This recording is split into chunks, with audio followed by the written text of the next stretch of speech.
1200కి పైగా సినిమాల్లో నటించిన, గిన్నిస్ బుక్ ఆఫ్ రికార్డ్స్ లో చోటు సంపాదించిన, పద్మశ్రీ వచ్చిన, ఇలా ఎన్ని చేసినా ఏం వచ్చినా ఆ వ్యక్తి ఇసుమంత గర్వం, అంతా నేనే అన్న అహం ఏ కోసాన కనిపించదు. ఆయనే హాస్య బ్రహ్మ, మీమ్ గాడ్ బ్రహ్మానందం.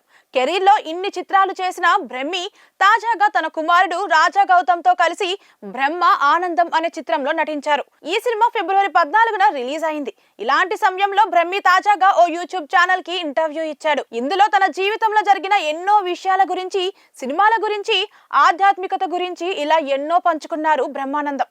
ఈ సందర్భంగా కామెడియన్ ఎంఎస్ నారాయణతో తన బాండింగ్ గురించి అడగ్గా బ్రహ్మానందం ఎమోషనల్ గా మాట్లాడారు.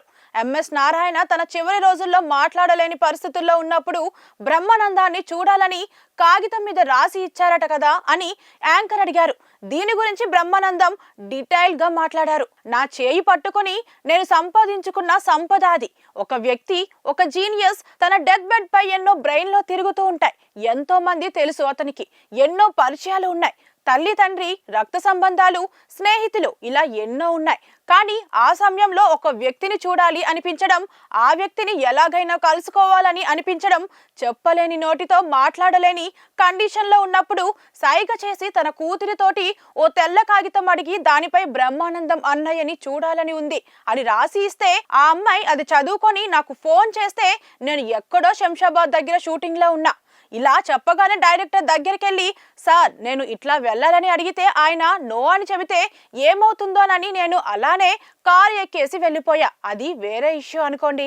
అక్కడి నుంచి ఎంఎస్ నారాయణని చూడటానికి వెళ్ళగానే డెత్ బెడ్ పై నుంచి నన్ను చూసి అతని 2 కళ్ళల్లో నుంచి నీళ్లు ఇలా కారుతున్నాయి. నేను ఇప్పటికీ ఆ పిక్చర్ మర్చిపోలేను. నన్ను చూశాడు, చేయి ఇలాగే గట్టిగా పట్టుకొని వదిలేశాడు. తర్వాత డాక్టర్తో మాట్లాడా. చూడండి సార్, ఎంతైనా పర్లేదు అని చెప్పా. ఆయన నా బ్లడ్ రిలేషన్ కాదు, కానీ ఓ ఎమోషన్, అదే హ్యూమన్ రిలేషన్. అంతటి మేధావి అంత తక్కువ వయసులో వెళ్ళిపోతాడన్నది నేను జీర్ణించుకోలేకపోయాను. అతను కేవలం కామెడియన్ కాదు, అసలు ఆయన వేసే పంచులు ఊహించని విధంగా ఉంటాయి. ఒకసారి కృష్ణ భగవాన్, నేను ఎంఎస్ నారాయణ కూర్చున్నాం. వర్షం పడుతుంది. ఈ వర్షం తగ్గుతుందంటావా అన్నాడు కృష్ణ భగవాన్. తగ్గకుండా వర్షం పడటం నేనెప్పుడు చూడలేదు అన్నాడు ఎంఎస్ నారాయణ. ఇలాంటివి ఎన్నో చెప్పాడు అంటూ బ్రహ్మానందం చెప్పుకొచ్చారు. కెరీర్ లో 1200కి పైగా సినిమాల్లో నటించిన, గిన్నిస్ బుక్ ఆఫ్ రికార్డ్స్ లో చోటు సంపాదించిన, పద్మశ్రీ వచ్చిన, ఇలా ఎన్ని చేసినా ఏం వచ్చినా ఆ వ్యక్తి ఇసుమంత గర్వం, అంతా నేనే అన్న అహం ఏ కోసాన కనిపించదు.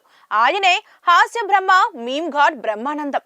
కెరీర్ లో ఇన్ని చిత్రాలు చేసిన బ్రహ్మి తాజాగా తన కుమారుడు రాజా గౌతమ్ తో కలిసి బ్రహ్మ ఆనందం అనే చిత్రంలో నటించారు. ఈ సినిమా ఫిబ్రవరి 14న రిలీజ్ అయింది.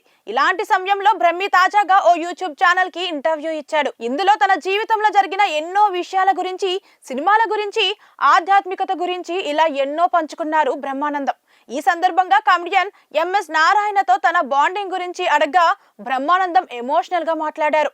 ఎంఎస్ నారాయణ తన చివరి రోజుల్లో మాట్లాడలేని పరిస్థితుల్లో ఉన్నప్పుడు బ్రహ్మానందాన్ని చూడాలని కాగితం మీద రాసి ఇచ్చారట కదా అని యాంకర్ అడిగారు. దీని గురించి బ్రహ్మానందం డీటెయిల్ గా మాట్లాడారు. నా చేయి పట్టుకొని నేను సంపాదించుకున్న సంపద అది. ఒక వ్యక్తి, ఒక జీనియస్ తన డెత్ బెడ్ పై ఎన్నో బ్రెయిన్ లో తిరుగుతూ ఉంటాయి. ఎంతో మంది తెలుసు అతనికి, ఎన్నో పరిచయాలు ఉన్నాయి. తల్లి, తండ్రి, రక్త సంబంధాలు, స్నేహితులు ఇలా ఎన్నో ఉన్నాయి. కానీ ఆ సమయంలో ఒక వ్యక్తిని చూడాలి అనిపించడం, ఆ వ్యక్తిని ఎలాగైనా కలుసుకోవాలని అనిపించడం, చెప్పలేని, నోటితో మాట్లాడలేని కండిషన్లో ఉన్నప్పుడు సైగ చేసి తన కూతురితోటి ఓ తెల్ల కాగితం అడిగి దానిపై బ్రహ్మానందం అన్నయ్యని చూడాలని ఉంది అని రాసి ఇస్తే ఆ అమ్మాయి అది చదువుకొని నాకు ఫోన్ చేస్తే నేను ఎక్కడో శంషాబాద్ దగ్గర షూటింగ్ లో ఉన్నా. ఇలా చెప్పగానే డైరెక్టర్ దగ్గరికి వెళ్ళి, సార్ నేను ఇట్లా వెళ్ళాలని అడిగితే ఆయన నో అని చెబితే ఏమవుతుందోనని నేను అలానే కారు ఎక్కేసి వెళ్ళిపోయా. అది వేరే ఇష్యూ అనుకోండి. అక్కడి నుంచి ఎంఎస్ నారాయణని చూడటానికి వెళ్ళగానే డెత్ బెడ్ పై నుంచి నన్ను చూసి అతని 2 కళ్ళల్లో నుంచి నీళ్లు ఇలా కారుతున్నాయి. నేను ఇప్పటికీ ఆ పిక్చర్ మర్చిపోలేను. నన్ను చూశాడు, చేయి ఇలాగే గట్టిగా పట్టుకొని వదిలేశాడు. తర్వాత డాక్టర్తో మాట్లాడా. చూడండి సార్, ఎంతైనా పర్లేదు అని చెప్పా. ఆయన నా బ్లడ్ రిలేషన్ కాదు, కానీ ఓ ఎమోషన్, అదే హ్యూమన్ రిలేషన్. అంతటి మేధావి అంత తక్కువ వయసులో వెళ్ళిపోతాడన్నది నేను జీర్ణించుకోలేకపోయాను.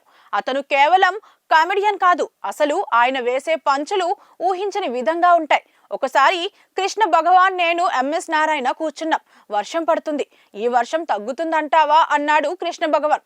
తగ్గకుండా వర్షం పడటం నేనెప్పుడు చూడలేదు అన్నాడు ఎంఎస్ నారాయణ. ఇలాంటివి ఎన్నో చెప్పాడు అంటూ బ్రహ్మానందం చెప్పుకొచ్చారు.